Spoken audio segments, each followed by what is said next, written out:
آپ میرے باپ کے دوست ہیں، اس لیے میں آپ کی اجازت کے لیے آیا ہوں کہ حضور نے فرمایا اپنے باپ کے دوستوں کو بھی عزت کی نگاہ سے تعظیم کے ساتھ رکھو۔ باپ مر جائے تو چچے کو باپ کا مقام حاصل ہے، بڑے بھائی کو باپ کا مقام حاصل ہے، پھوپھی کو اس طرح سے اللہ نے یہ رتبے دیے ہیں۔ اگر ماں مر جائے خالہ کو ماں کا مقام حاصل ہے۔ آج صلہ رحمی نہیں رہی، آج ہم اتنے اپنے آپ میں مگن ہو چکے، رشتہ داروں کے حقوق چھوڑ چکے، والدین کے حقوق چھوڑ چکے۔ میں کیسے بتاؤں؟ حضور صلی اللہ علیہ وسلم نے فرمایا جو شخص اپنی عمر میں درازی چاہتا ہو، عمر میں برکت چاہتا ہو، رزق میں برکت چاہتا ہو، اور اپنی اولاد کو اپنے لیے یہ چاہتا ہو کہ میری فرما بردار بن کر رہے، فرمایا وہ اپنے ماں باپ کی خدمت کرے۔ کیوں؟ میں یہ بات بڑے کھلے لفظوں میں بتا دینا چاہتا ہوں، وہی اولاد اپنے ماں باپ کی نافرمان ہوتی ہے جن کے باپ اپنے والدین کے نافرمان ہوتے ہیں، اور جو پاؤ گے وہی، جو کرو گے وہی پاؤ گے۔ اس لیے خود مثال بن جاؤ، اپنے ماں باپ کو محبت کی نگاہ سے دیکھو، ان کی خدمت کرو۔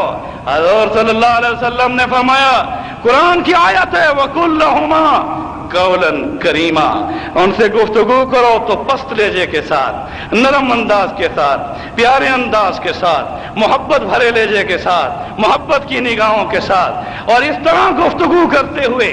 میرے دوستو، امام غزالی رحمۃ اللہ علیہ نے اپنی کتاب احیاء العلوم میں لکھا کہ ماں باپ میں سے جو کوئی ایک بھی اگر تم بیٹھے ہو، اگر منصب پر بیٹھے ہو، یا دفتر میں بیٹھے ہو، یا دکان پہ بیٹھے ہو، یا دوستوں میں بیٹھے ہو، جب ماں باپ میں سے کوئی آ جائے تو ایسے کھڑے ہو جاؤ جیسے غلام آقا کے سامنے کھڑا ہوتا ہے۔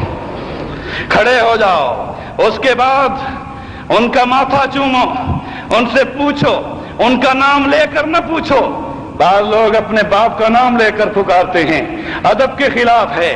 ابا جان، امی جان، پیارے انداز سے اسے پکارو، اور اس کے بعد وہ جب گفتگو کرے تو اس کی گفتگو کے جواب میں ادب کو اتنا ملحوظ رکھو کہ اس کی آواز سے تمہاری آواز بلند نہ ہونے پائے۔ اس طرح سے جب ماں باپ آپ کو ملنے آئیں، ان میں سے دو میں سے اگر ایک بھی آیا ہے، فرمایا جب وہ چلنے لگے تو یہ نہیں کہ تم اپنی مسند پر بیٹھ جاؤ، پیچھے پیچھے چل کر انہیں رخصت کرو، وہ آگے چلیں، تم پیچھے چلو۔ اس طرح جب اگر وہ بیمار ہو جائیں تو ان کا علاج کرانے میں اپنی اولاد سے زیادہ ان کی خبرگیری رکھو۔